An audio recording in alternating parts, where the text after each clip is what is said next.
Hi friends, welcome back to my channel. So दोस्तों, कैसे हो आप सब। मैं हूं ज्योति की मोठी एंड स्वागत करती हूं आपका अपने चैनल पर ज्योति की मोठी ब्लॉग्स में।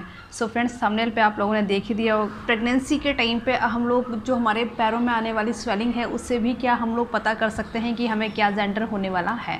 ओके दोस्तों, तो मैं साथ में आपको अपना भी बताऊंगी कि मुझे दोनों बेटियों के टाइम पे किस पैर में जो है वो ज़्यादा हैवीनेस फील होती थी, ठीक है।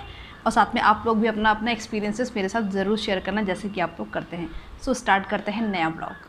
तो दोस्तों, पहले प्रेगनेंसी को इस तरह से एक्सप्लेन किया जाता था, किसी को बताना है तो ये बोला जाता था कि उसका पैर जो है वो भारी हो रखा है ना, तो इसका मतलब है कि वो प्रेग्नेंट हो गई।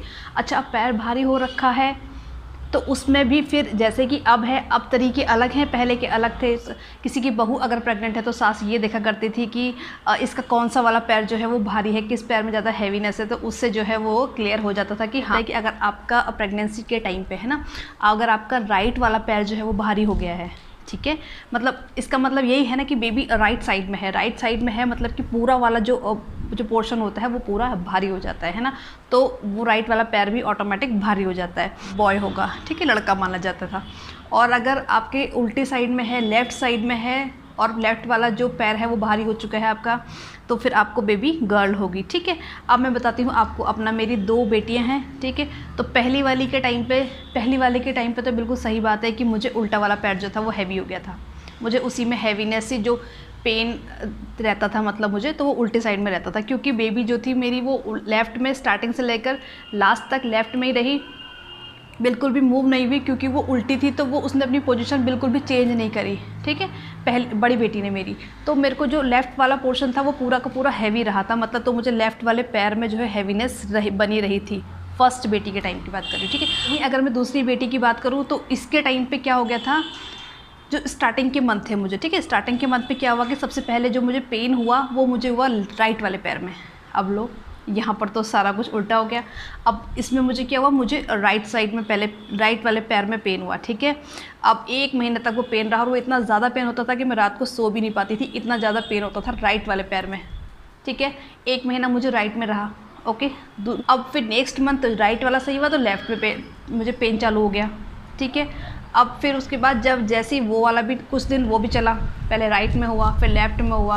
अब इसके बाद क्या हुआ कि जैसे ये दोनों पेन ठीक हुए तो उसके बाद कुछ टाइम तक ठीक रहा, ठीक है। उसके बाद मुझे जैसे जैसे मंथ बाय मंथ, जैसे मेरे मंथ बढ़े और मुझे लास्ट 6 मंथ के बाद फिर से मुझे जो है वो लेफ़्ट में जो है वो पेन स्टार्ट होने लग गया।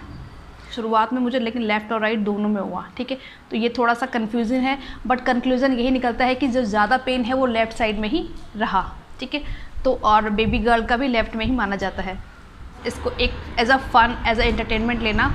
सबका जो वर्किंग वे है बॉडी का ना, काम करने का तरीका है वो अलग है, और हार्मोनल चेंजेस जो हैं वो प्रेगनेंसी में सबके अलग अलग होते हैं। तो सबको जो प्रॉब्लम होती है वो अलग अलग हो सकती हैं, है ना, ज़रूरी नहीं है सबको एक जैसी हो। हाँ, बट ये है कि सब मतलब मोस्ट ऑफ टाइम ये होता है चीज़ें मैच करती हैं। तो इसीलिए जो जेंडर जो प्रेडिक्शन है ये इतना ज़्यादा पॉपुलर हो चुका है, क्योंकि जो मोस्ट ऑफ चीज़ें हैं वो मैच करती हैं। तो पैर में हैवीनेस की मैंने आप लोगों को क्लियर कर दिया है। इससे मेन जो रीज़न है प्रेगनेंसी में पैरों में दर्द का या सूजन का, तो वो यही रहता है कि हम लोग जो है वो ज़्यादा टाइम तक खड़े हो जाते हैं, है ना। तो हमें बीच बीच में रेस्ट लेना बहुत ज़्यादा ज़रूरी होता है, ठीक है, कमर के लिए और पैर के लिए, दोनों के लिए प्रेगनेंसी के टाइम पे। और पानी जो है वो प्रॉपर पीना चाहिए, पानी बहुत ज़रूरी पीना चाहिए। अब क्या होता है कि जैसे जैसे हमारा वेट बढ़ता है तो हमारी क्या होता है, जो पैरों की नसें होती हैं ना, उसमें वेट बढ़ने की वजह से जो पैरों की नसें हैं उसमें ब्लड का फ्लो जो है वो सही से नहीं होता है, इसकी वजह से भी हमें प्रॉब्लम शुरू हो जाती है पैरों में। तो ये भी एक रीज़न है। तो इसलिए अगर हम लोग सही से पानी पिएंगे, थोड़ा सा एक्टिव रहेंगे, और तो उससे क्या है कि हमारा वेट जो है वो थोड़ा कम बढ़ेगा, अगर, है ना। मतलब हमें बहुत देर तक खड़ी नहीं होना है, ठीक है, ज़्यादा देर तक खड़ा नहीं होना, बहुत ज़्यादा चलना भी नहीं चाहिए, और सीढ़ियाँ भी जो है ट्राई करना चाहिए कि कम से कम, क्योंकि उसकी वजह से भी पैर में दर्द, कमर में दर्द ज़्यादा हो जाता है ना। लास्ट मंथ में जो है वो ज़्यादा पेन हो जाता है, क्योंकि हमारा जो वेट है वो अच्छा खासा बढ़ चुका होता है। तो और सबसे मेन चीज़ जो है वो हमें अपने अब जो कमर है और पैर में याद से 5 मिनट निकालो अपने लिए, लेकिन रात को ज़रूर तेल लगा के सोना, अपने पैरों पे भी, अपनी कमर पे भी, अपने हाथ से ही कर लो, क्योंकि किसी ने करना नहीं है, खुद ही करना है ना। बहुत हद तक देखना आप लोग को आराम मिल जाएगा अगर आप लोग रेगुलर ऑयलिंग करोगे। अपनी बॉडी में नाभि में तेल डाल लो प्रेगनेंसी में, है ना, तो वो बहुत ज़्यादा आपको इसके बहुत अच्छे अच्छे बेनिफिट मिलेंगे और सबसे ज़्यादा आपको पेन में बहुत ज़्यादा रिलीफ हो जाएगा। मेरे पैर में इतना ज़्यादा दर्द होता था, हद से ज़्यादा, मैंने एक ही उपाय किया, कुछ नहीं किया, तेल लगाया अपने पैर में और उसी से जो है मेरे पैर में। और हाँ, सबसे मेन चीज़, अपने पैरों की गर्म पानी से सिकाई करना, अपने पैरों की गर्म पानी से सिकाई करना। और है ना, गर्म पानी में जैसे पैर गर्म पानी में नमक डाल के जो करते हैं ना, और आप गर्म पानी में सेंधा नमक डाल के नहा भी सकते हो, उससे भी आपके पैरों के दर्द में प्रॉब्लम ठीक होती है।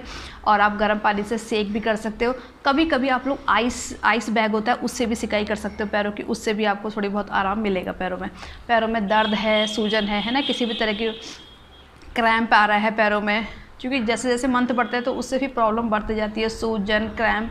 लास्ट कुछ लोगों को तो बहुत ज़्यादा क्रैम्प होते हैं, तो क्रैम्प बहुत ज़्यादा होने पे केले खाना, केले में क्योंकि मैग्नीशियम, पोटेशियम है ना, और कैल्शियम, सबसे अच्छा जो इसका सोर्स है वो है केला खाना। उससे जो है आपके अगर क्रैम्प ज़्यादा हो रहे हैं तो उससे आपको बहुत हेल्प मिलता है केले खाने से, ठीक है। और इसके अलावा आप लोग, खरबूजा बहुत अच्छा माना जाता है। ऐसी चीज़ें आप इंटेक कर रहे हो तो आपसे जो क्रैम्प की प्रॉब्लम है वो भी बहुत हद तक कम हो जाती है। दोस्तों, मैंने कोशिश की है आपको अच्छे से समझाने की उम्मीद करती हूँ आपको ये वीडियो पसंद आई होगी तो प्लीज़ मेरे चैनल को सब्सक्राइब करना बिल्कुल मत भूलना। Till then take care, thanks for watching friends.